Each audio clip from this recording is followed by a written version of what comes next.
Now, at the 23rd pick, I believe, the Vikings traded with the Jets. The Jets moved up and they snagged Elijah Vera Tucker, who I think is going to be a phenomenal player. The Minnesota Vikings traded back. And this move was interesting because when they traded back, I said, wow, don't tell me they're about to go with a defensive player and not address the offensive line. Because in my mock draft, I had the Vikings selecting Elijah Vera Tucker. And having him there at 14, which is what the Jets actually, they selected him at 14, I thought it was a no-brainer for the Vikings because they need an interior offensive lineman. They have Garrett Bradbury at center, Brian O'Neill, and Ezra Cleveland at tackle. They said Ezra Cleveland is going to move to left tackle again. But with them selecting Christian Darrisaw to be the left tackle, it seems like Ezra Cleveland is going to stay at guard.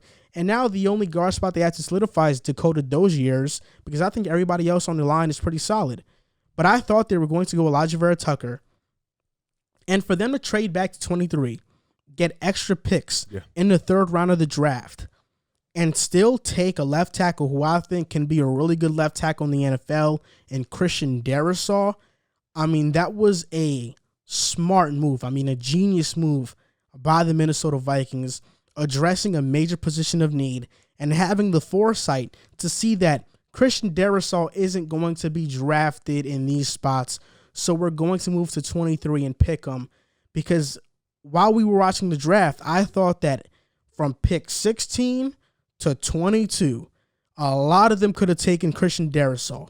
So for them to cross their fingers and hope he didn't get picked and pick him at 23, I thought that was a really good move by the Vikings. Yeah, they took a gamble. And, the football gods blessed them, and I think when you look at that team, the Minnesota Vikings, I feel like Kirk Cousins is still good. I think he could still provide what you need him to provide. I think he had an underrated year last year. The team didn't play well, but I think him individually, statistically, had a really good year. Justin Jefferson, he broke out and became that number one elite receiver that they need. Adam Thielen is still good. He can still produce.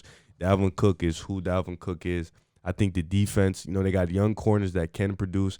Harrison Smith is still solid. They have a defensive line, I think, that just wasn't healthy last year. I think they'll be back. Anthony Barr, Michael Kendricks, we'll see. But that offensive line was the biggest trouble that they needed. They needed to get that offensive line intact and getting Christian Darrisaw, like you said, while also snagging a couple picks, I think was huge for them. You can get a couple more guys on that roster. Maybe you can, in the second and third, steal a few more guys that you thought wouldn't be there that ends up there like Christian Darrisaw. But I think getting him was huge in filling that offensive line need because that is the weakest part of their team, I think. And I think that is a position that they need to fill badly. So the Vikings last year had the 26th ranked offensive line. They graded out with the 28th best pass blocking offensive line. Oh, my God. Ezra Cleveland started at guard. His natural position in college was tackle, and he allowed a 6.9% pressure rate, which ranked 37th out of 40.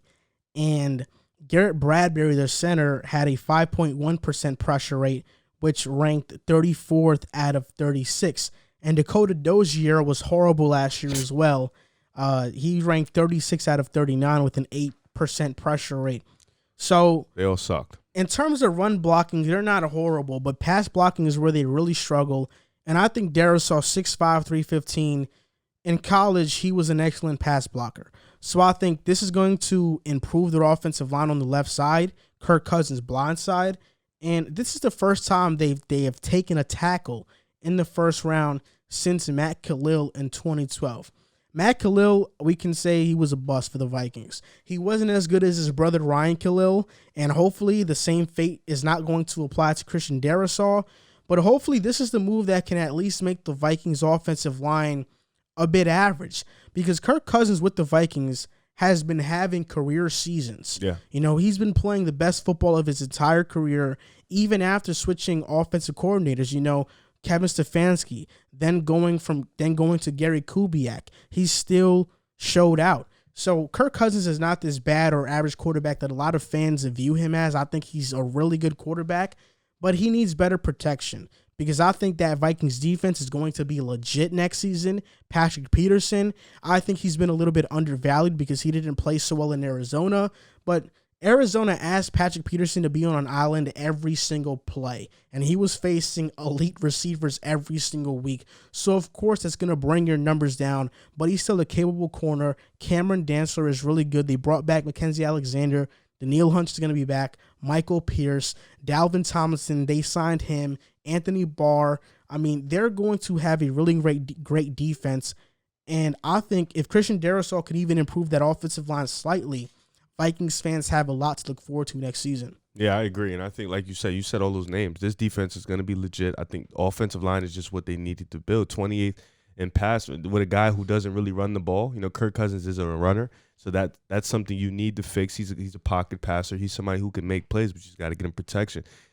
Year 2, now let's see. You're getting Christian Darrisaw. Hopefully he doesn't become a bust.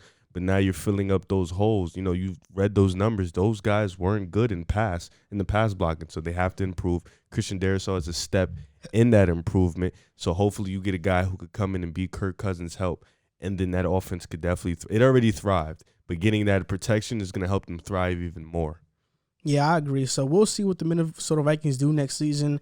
I have them as my sleeper team to make the playoffs, or at least a team that didn't make the playoffs last year but is going to make it this upcoming season. And it wouldn't shock me if they win the NFC North, because I think their defense is going to take a massive jump next season.